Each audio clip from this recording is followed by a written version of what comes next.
topics and opinions expressed on the following show are solely those of the host and their guests, and not those of W4CS Radio, its employees, or affiliates. W4CS makes no recommendations or endorsements for radio show programs, services, or products mentioned on air or on our web. Any questions or comments should be directed to those show hosts.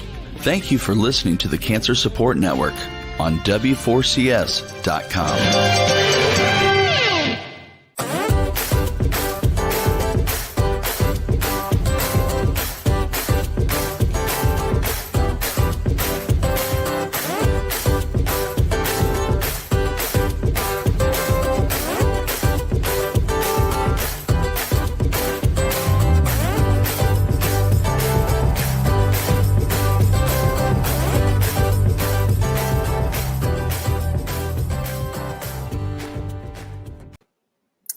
Hi everyone, welcome. It's Arti with Light Up Your Life, and it is Friday and it's July, and honestly I don't remember what the date is. I think it's the 15th, so welcome to mid-July. And I know that we've had some replays playing. I just of course the COVID hit my family. I think I had the summer flu first. I don't know if, and then COVID hit my family, myself, and of course you all know if you've experienced it, things kind of shut down for a little bit. So I am happy to be back and trying to figure out scheduling and details. As you all know, when you're kind of out of commission for a little bit, it takes a little bit of time and adjustment. And so during the last few weeks, I've really thought about that phrase when we think about health is wealth. And, I think we underestimate when we're not operating at our 100% capacity, what that looks like, and then I think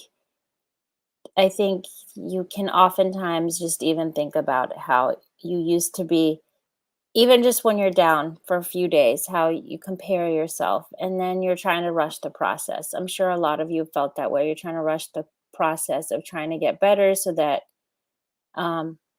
you can go back to quote unquote the normal way of functioning. And then, as you know, I do so much work with grief and loss issues. I think even with a mild illness, we already know with major illness, there are a lot of grief and loss issues that happen. But then even with a mild illness, I think you start to really realize how much things can change. And then you're always doing that sense of wonderment of trying to get back to how you were operating before, when it comes to even energy level or, even when it comes to psychologically or behaviorally or having these expectations. And so what'll end up happening is, I think sometimes when you don't meet those expectations, your body actually doesn't get a chance to recover as much because you're kind of in hyper-vigilant mode to try to speed up the process, which is very much of that use of your mind, which, as we realize, is 100% of everything, your mind, that you then become so hyper-focused on trying to get better and well that you take for granted that the body needs time to recover and to heal, which I think, again, we do take for granted. We want to speed it up, speed it up, speed it up, and it's not happening, and it's going at its own snail space, and there's a reason. And so I've been really going through this modality of thinking about this a lot, and also the fact that when we're trying to rush the process in anything, it's just not going to work. It's almost like it's counterintuitive to the way life works, right? You push back and then there's resistance. And we'll be talking about this even today's topic with parenting and kids, that when we push back, then there's even more resistance from them. And so you always will have this pushback from wherever it is. Whether we're fighting an illness, whether it's fighting fatigue, whether it's even in relationships, when dealing with conflict, that there's pushback. And that's just a natural response in our brain, right? Our brain response in that fight, flight, or freeze mode to kind of react that way. And so back to being hypervigilant, you just become more hypervigilant and try to figure things out. Um, so I just wanted to account for that. Plus, I also want to share with you, many of you, of course, uh, know Dr. Fauci's work with the coronavirus and infectious disease over the years, and him just really being this amazingly hard worker and everything. And I read an article about how he also had COVID, and he said that he would be working from home. And then the article just stated how we don't even give ourselves a little bit of permission to just take a break and to rest.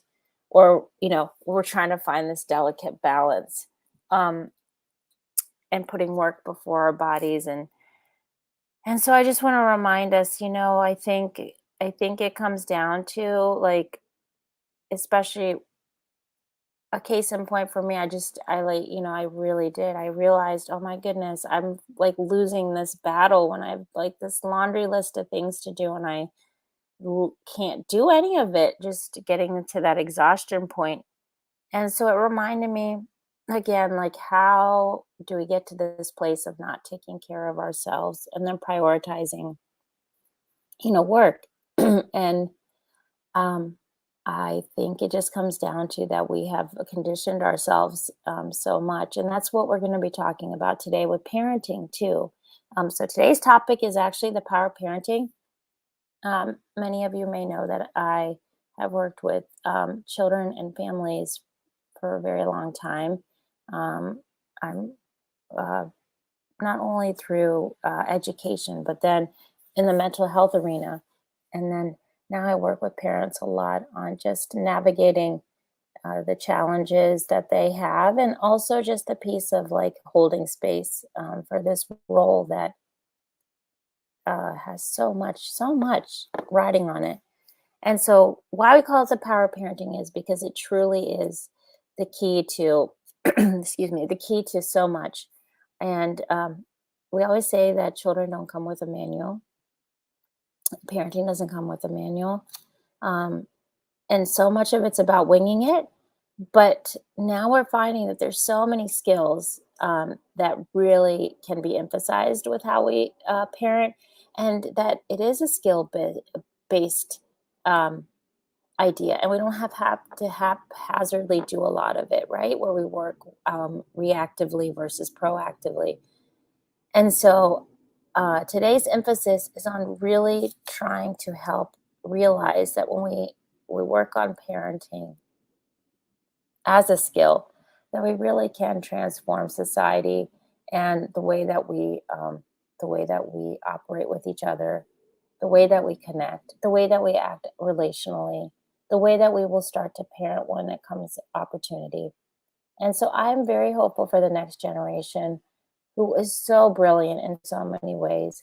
Um, I am hopeful. I am hopeful that we're equipping them with the tools of building empathy early, connectivity early. Um, Try to teach them a balance of not having work and technology take over our lives, but being a part of our lives to make the whole self. And those are some skills we'll be talking about. What can we really emphasize out of all of the skills and all of the things that we can empower our children with? What do we really need to highlight? So, want to start by acknowledging the fact that we actually need to start from really honoring and respecting our mothers who are carrying babies. So, I think slowly and surely we are looking at maternal care a lot better in this country. It's taking a little bit of a longer time than any one of us would have wished. So many parts of Europe and Asia and even Canada have a maternal care program to make sure that the prenatal period for mothers is really held well, and postpartum. Um, I think I think we need to acknowledge the fact that that there is that changing body that's occurring through those 9 months, and the changing body that's happening in that postpartum period, and then all of that emotional, psychological, and physical change. Um, and even they found neurologically um, have also found changes that occur. So it's important to really notice that we really have to start the idea of where did this 6 weeks come from, right? The 6 week period of, okay, I'll give you 6 weeks to kind of get it together, get your body back in order, uh, get back on your feet and then get back into the workplace, right?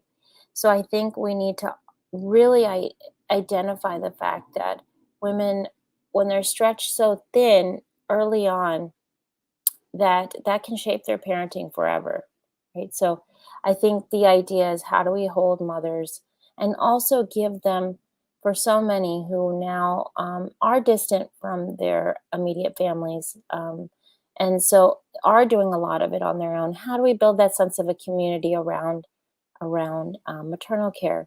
And so ways that we can incorporate that are, I always say, if we can go back to the days of like knocking on your next door neighbor's door and asking for sugar, same thing. Can you build a community within your neighborhood? Can you literally find out um, you know, who is going through some changes, who is having a new baby, who is um, facing something, and then really working as your neighborhood community to come back to that idea of taking care of each other.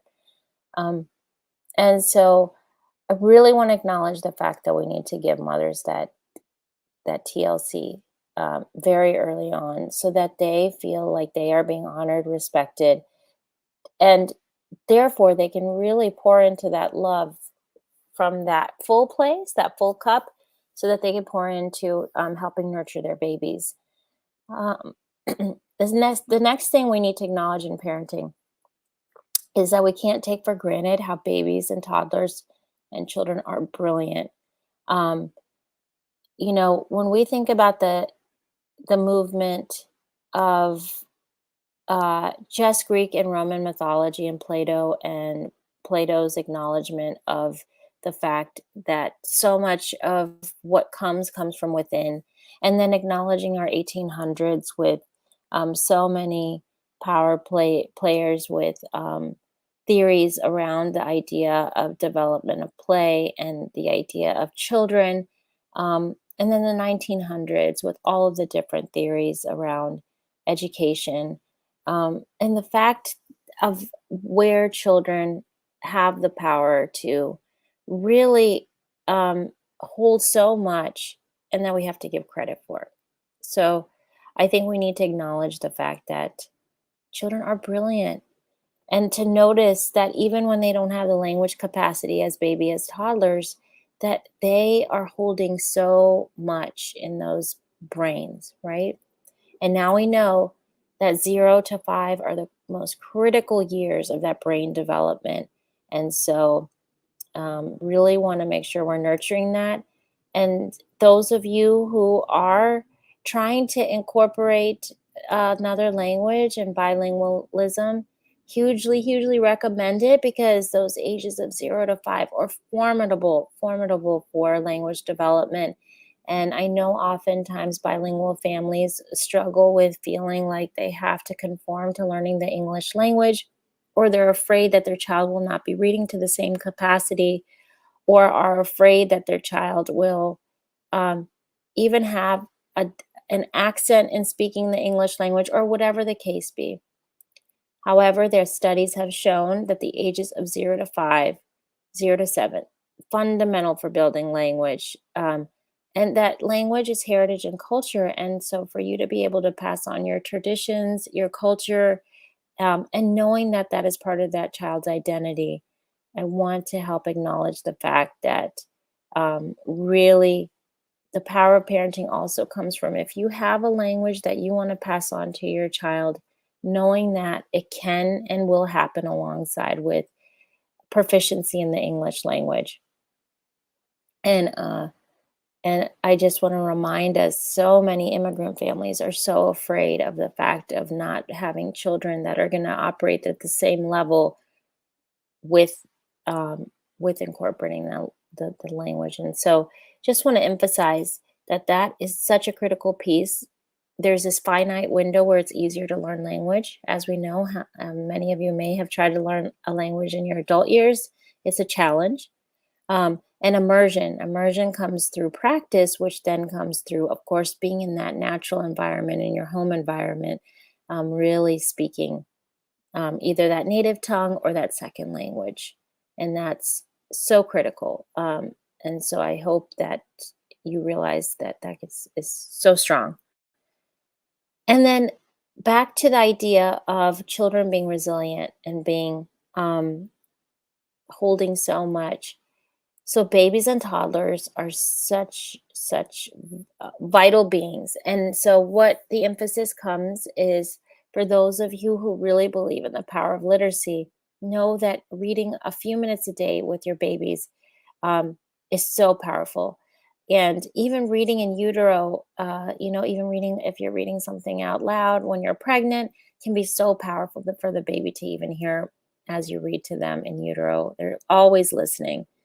And I have really decided that the power of literacy comes from early communication with our babies and toddlers, and then reading to them, um, and and and that connectivity of those literacy skills. We are finding the research is there that comes through um, emphasis on constant conversation with our babies and toddlers, and then and preschoolers, and then really emphasizing literacy.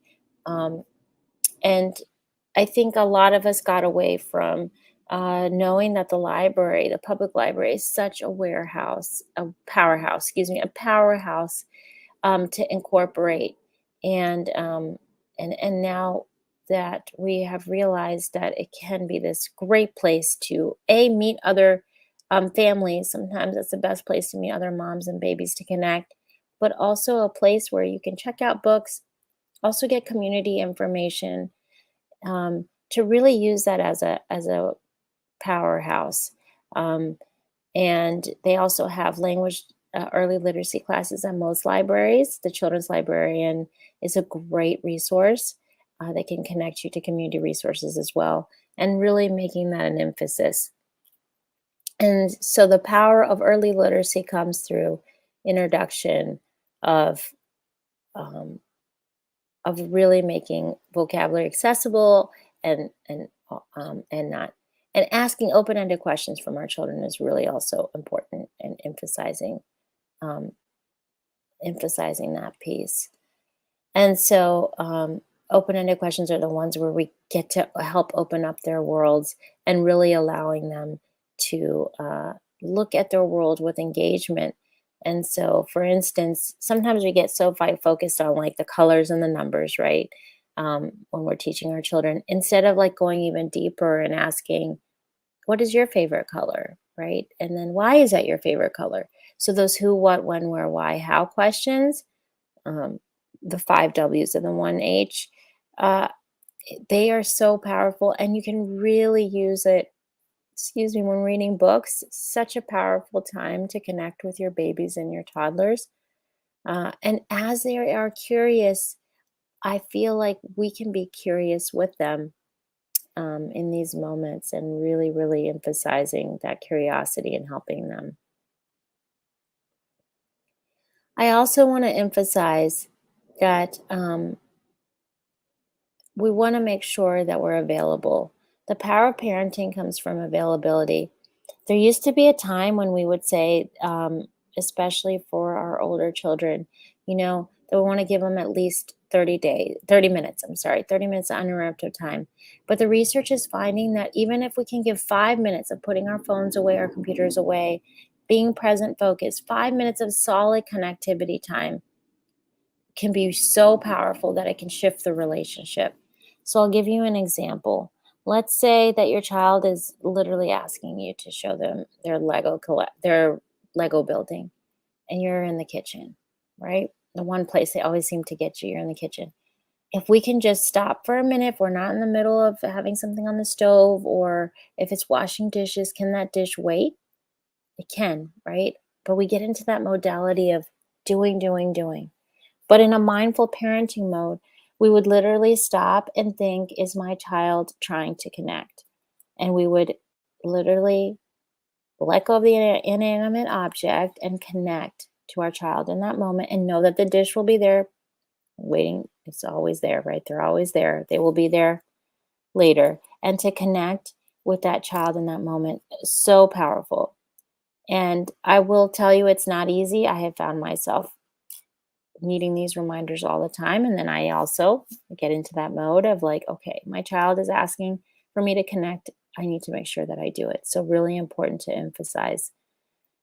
Um, and then if something's on the stove and you have a 6-year old, then you just tell them, I will be right there. Just got to turn off, I just got to make sure that we don't burn our dinner, or however you want to say it. Remember, you speak in your way.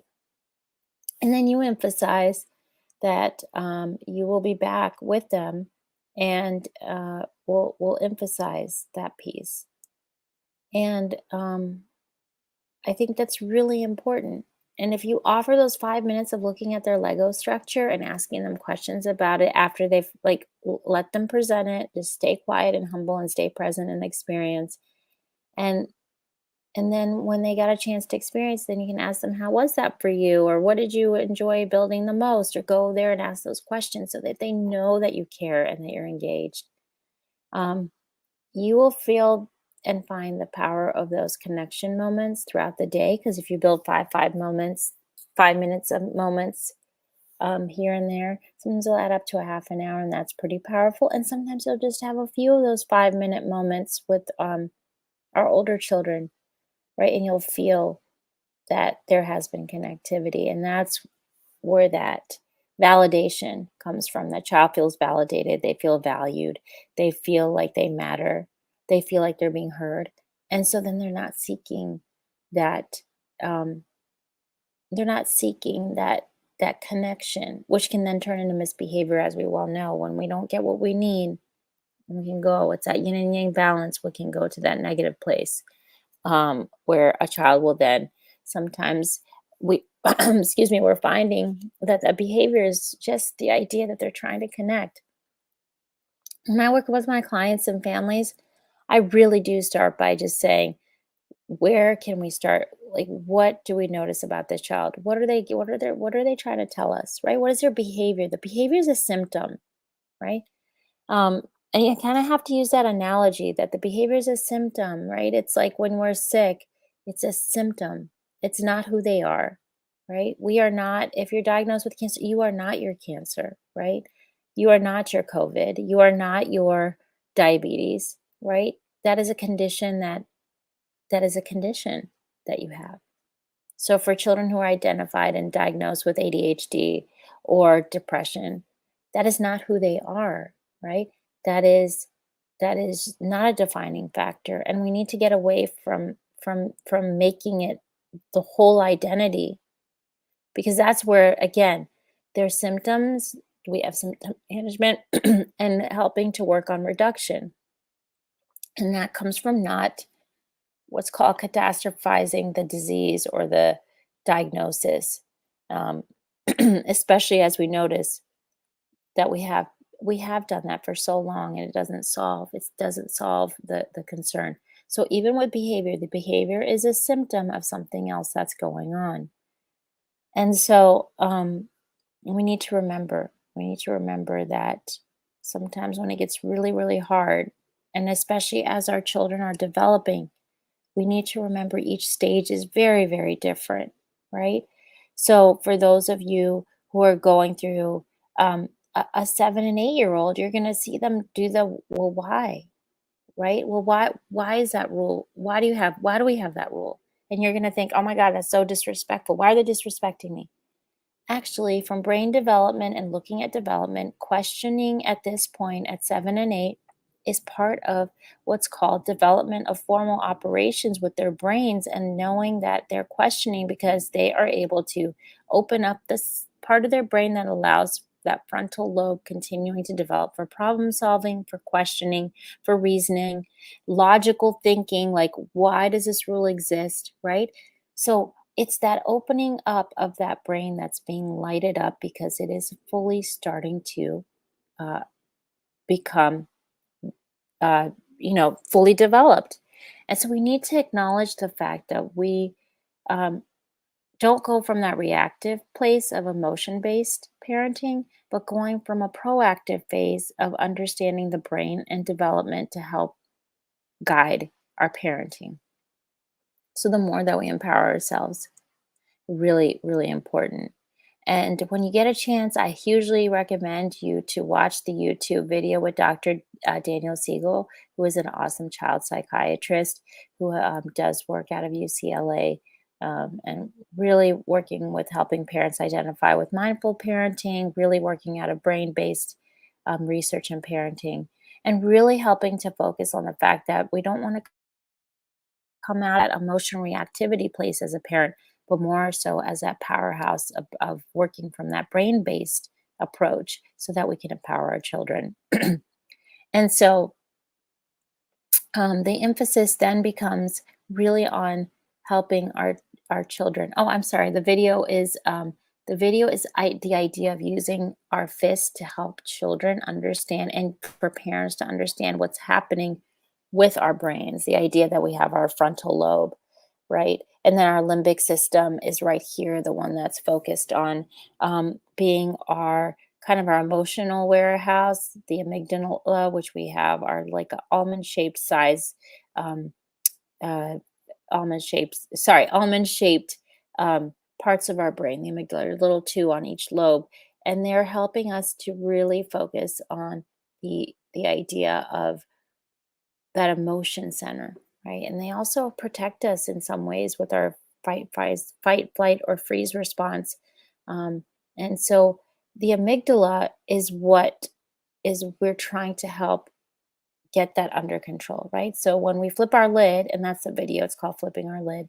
When we flip our lid and react, right? Then that limbic system, the amygdala, is like totally exposed, right? And it goes into that zone of uh overt behavior, right? Like the throwing of things, the tantrums, the parent who becomes combative and reactive and screams at their child because you also that frontal lobe, the one that's responsible for working out of that conscientious parenting, is also uh, fired, right? And so things that can really help us in those moments to keep that frontal lobe in check are things in mindful parenting, which can be taking that deep breath before you respond out of that reactivity place.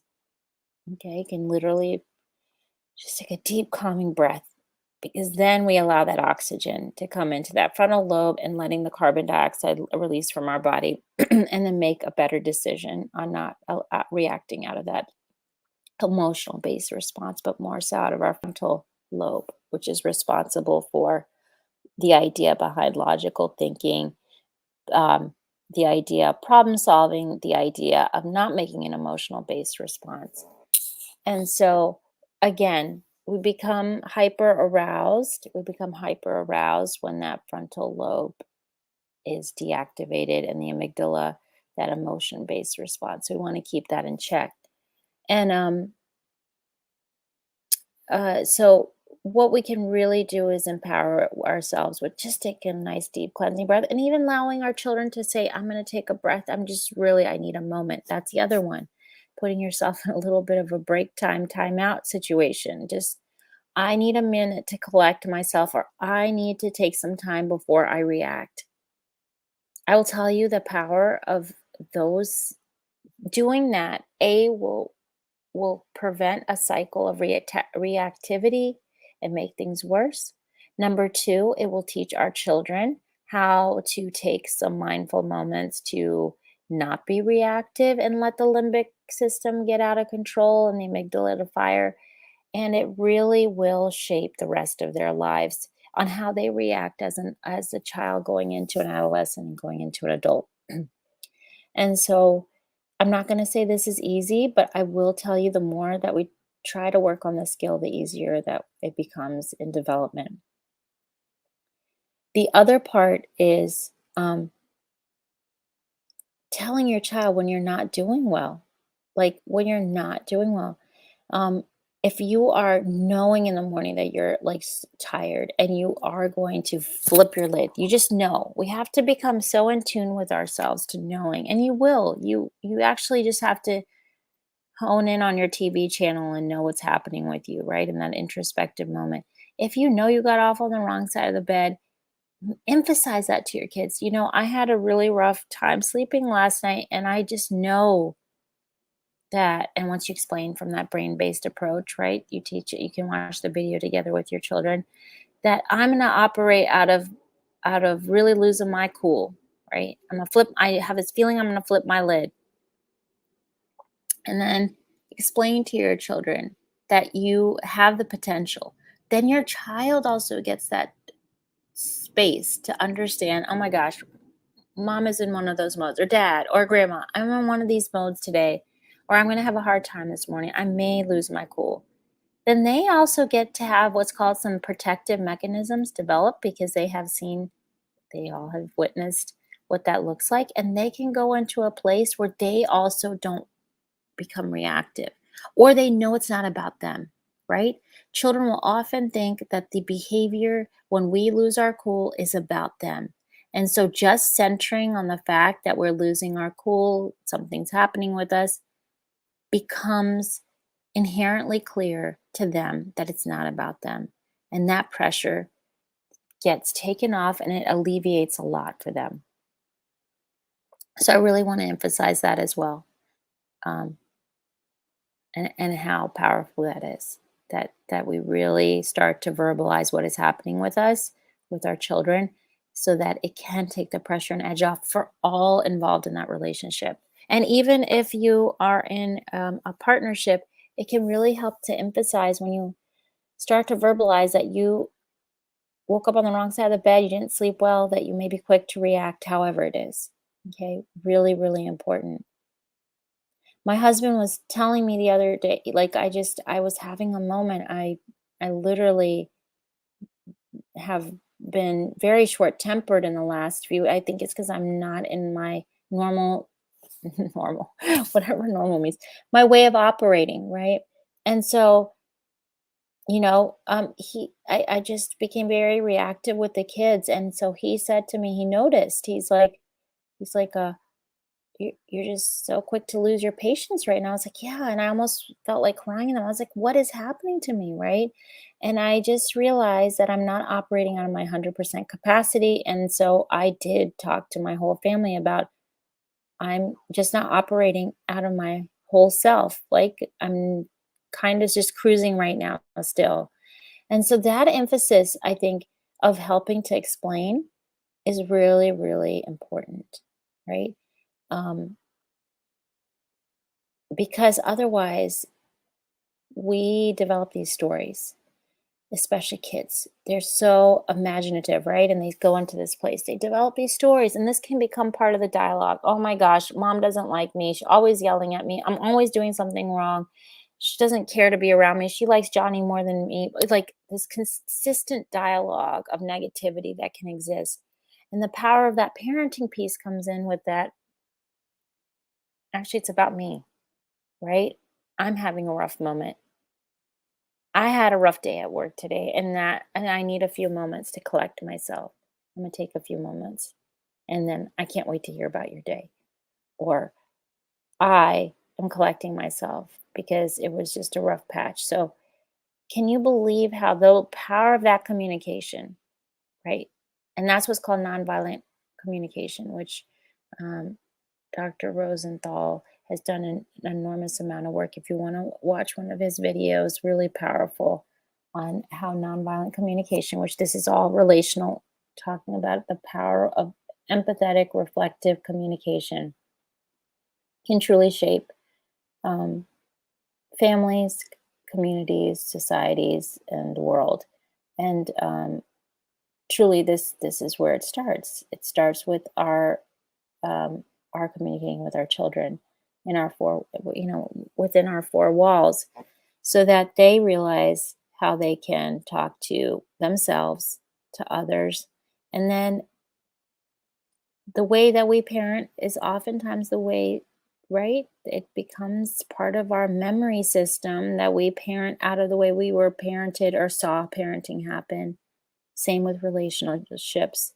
So therefore, we want to emphasize the idea of that communication with ourselves and what's happening with us to others, so that they can process, and then they can make their decisions on how they're going to um, how they're going to proceed. So we've emphasized the idea of really becoming introspective and sharing what's happening with us to our families, right? And then we've emphasized the idea of um, noticing how brilliant children and toddlers and being fascinated with their brilliance, and then that communication, right? It's also important to note. Um, and now we're going to just talk about the idea behind consistency with discipline. And I will tell you, this is one I struggle with too. Sometimes I don't quite have it all together, and so it's really important to figure out what are the ground rules in your house. So definitely, what are your rules? I would tell you to have a family meeting at different stages, because the children, like, we had rules that we had for 3 and 5, and now we need to sit down and develop a new written list and keep it at about 3 to 5. Work on having a family meeting and developing these rules and having them written. And I often use the analogy of using contracts, like when you buy or rent your house, or you buy or lease a car, that we sign off on a contract, or we sign off on a contract when you start a new job, like all the examples of contractual obligations to children so they understand these real life connections. So emphasizing the fact that we're all going to sign off on this, and we hold it. And then you come up with them, depending on their age. If they're younger, of course, you help to develop the consequences. For instance, if they hit, if that physical hitting happens, that's immediate timeout, right? And emphasizing that. And remember, if there is a need to have the difference between timeout is actually having the child be in a position where you pull them out. Um, it's also important to notice and be reflective that you can also put objects in timeout if they're the cause of strife, let's say with siblings. um, Children don't always need to be in timeout, right? Sometimes the object of whatever can also, depending on the severity of what has happened. So just emphasizing that oftentimes we become so reactive in putting our kids into timeout, but you have to literally have a game plan of those moments so they are very aware of what behavior causes that, right? So, for instance, if it's language, right, like if they are speaking to you out of disrespect, then you need to emphasize what respect. What does respectful talk look like? Like, what do you give them examples? Do some role plays to figure out how it looks, because children are getting many, many messages, right? They have their teacher, they have their coaches, they have other adults. And so they're trying to navigate rules and systems and developing their own moral compass at the same time, and then having expectations from different places. So they're trying to master their world, which is very confusing, or make sense of the world, let alone master. So if you can emphasize the fact that, um, you know, emphasizing the need for the place of working out of the place of rules and respect, is that you give them examples, you work through it. And so if language is one of them, then you really need to emphasize what is it and how does respect look, right? If you feel like there is some eye rolling going on, or they may not be aware that they're doing that. And so, you know, you can talk to them. So you always want to bring up rules and consequences and how things are going to be handled when we're not in that operating out of the amygdala, when things are heightened. That's why family meetings are important, or times where you can just get together and talk about things in those rational moments where the brain, the frontal lobe, gets to be in charge, right? So we can't, sometimes we try to teach lessons like in the heart of it. Nobody can hear anything when we're out working out of that emotion based response, right? So emphasizing what you desire out of your child and what it is that's important to you comes in those moments, such as the family meeting, or having those conversations with your child. So um, we always say respect, but in some ways we haven't actually had real teaching on what respectful conversation looks like. And that does start by having discussions at home, right? And then respectful listening. What do you want that to look like, right? Does that mean that they get to ask questions in between? Do you want to finish what you're saying first and then let them ask questions? But being very, very clear, because you, again, I'm going to emphasize this, your way of communicating may be different from other, is going to be different from other adults. And so if you're in partnership, you and your partner need to clearly communicate all of the rules ahead of time that matter to you all in those different stages, right? The preschool years, the early childhood, school age, and then adolescence, and then late adolescence, right? So being very, very mindful, because the consequences will be age appropriate and age dependent. And timeout and taking breaks also are important to notice, that you want to be age appropriate with them. A lot of the research shows that if you give them timeout, the amount of some has shown that doing it by the amount of age, excuse me, the number of minutes is by age. But now reflective research is also coming out and showing that really it's about that child being able to process what has happened, and that may take longer or may take shorter. Are they able to either write or verbally or have some type of awareness? Because that's what timeout is designed for, the awareness of trying to figure out what happened, where did it all go south, right? And so again, it went south where the central nervous system just didn't get a chance to regulate itself, right?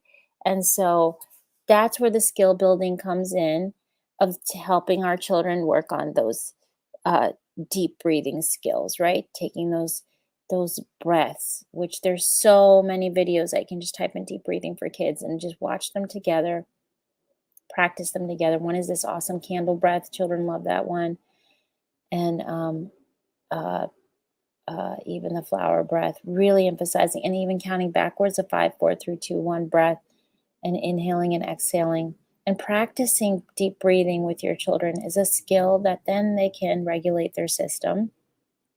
Also, mindfulness is under the umbrella of breathing, but like literally helping them to just close their eyes for a minute and re engage their mind and body and breath, and then coming back to the present moment.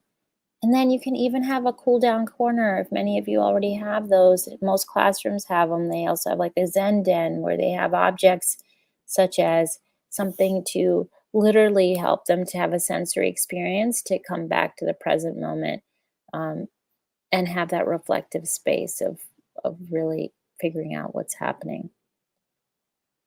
Um, so I just wanted to emphasize the fact that oftentimes what's happening is we have talked about these rules, but we haven't actually really talked about them. So kids don't know when they're going to get in trouble, or they're not sure. Also, for minor offenses, three strikes, you're out, like you're out kind of philosophy really helps, because I do want to remind you, from brain development, children often are, because there's so much stimulation and so much happening for them as their brains are developing, that they forget things, right? Their short term memory um, is operating pretty strong. Their long term memory is still developing. And so, just to be very mindful of knowing that it's not that they're trying to ignore you, it's not that they're trying not to listen. And I know many of you struggle with the cleaning up piece, right? They leave stuff everywhere. And you're trying to figure out, what is it? What is it that they can't, remember? But I also want to remind you, children are the most mindful creatures of all. So when they are engaged in something, then they're truly engaged, and they really don't see anything else besides that moment and that present tense. And so you really have to work on those times where you can even give them like a cleanup time at the end of the day, or I know we really want that cleanup on the spot. Sometimes it's really hard for our younger children to really get that. So just having those cleanup moments, um, just emphasizing, and you'll figure out your rhythm, but really, really being very explicitly clear on those expectations, and not to get so frustrated with the fact that they're not listening, because um, that's part of what's happening, is we think that they're not listening, but they actually are. It's just that they're trying to figure out that present tense, present moment, versus not. Um, And so a lot from the Eastern way of parenting has shown that the keys that we can give our children are meditation and mindfulness and helping them to practice in that mind, body, breath realm. And I have to say, the more that I look at the tools that we can help our children with, um, I tend to agree. I tend to agree that the things that we can emphasize are building kind, compassionate people for themselves and for others, right? And then we can build this toolbox of strategies, um, that inward introspection that comes through um, these practices, like literally going inward, right? And even that idea of mindful exercise, like when you help a child engage in running or riding their bike, mindful eating. If you start to do some research on helping your child be a mindful eater so that they're not stuffing their face so quickly and not taking mindful bites, um, and that emphasis, right? That we can really help to transform. Um, we really help to transform things in so many different ways. So before we end for today, I just want to emphasize the idea that the power of parenting really comes from emphasizing relationships, really comes from connectivity, and the power of 5 minutes is really high too. So don't stress at times when you feel like you want to give your child more time, but do give them time when they ask. Try to get so engaged to be like, okay, this can wait, right? And then letting everything go in that moment and being so connected and so engaged with your child that they feel like you hear them, you see them, right? That you connect with them. And so they're not seeking that validation, that connection from other places.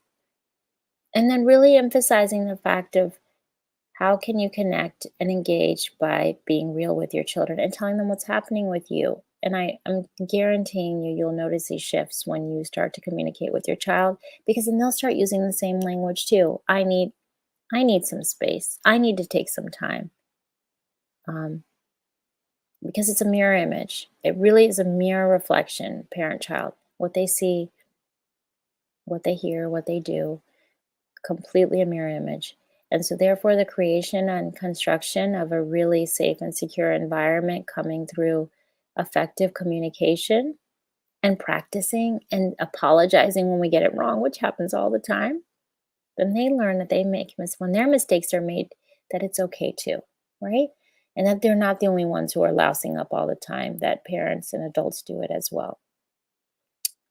So I hope that this segment has kind of given you some tips. Normally, when I do presentations or like one of the parenting programs I do, which I love, is called Triple P Parenting.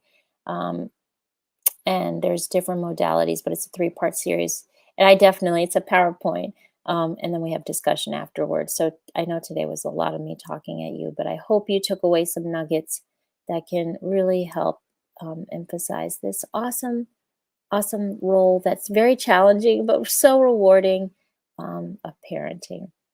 All right, everyone. Thank you so much for letting me be here with you, and thank you for bearing with me with all of the many changes, and sometimes with our replays and whatnot. And as always, please feel free to contact or to let know if something comes up. All right, everyone. Take good care and stay blessed.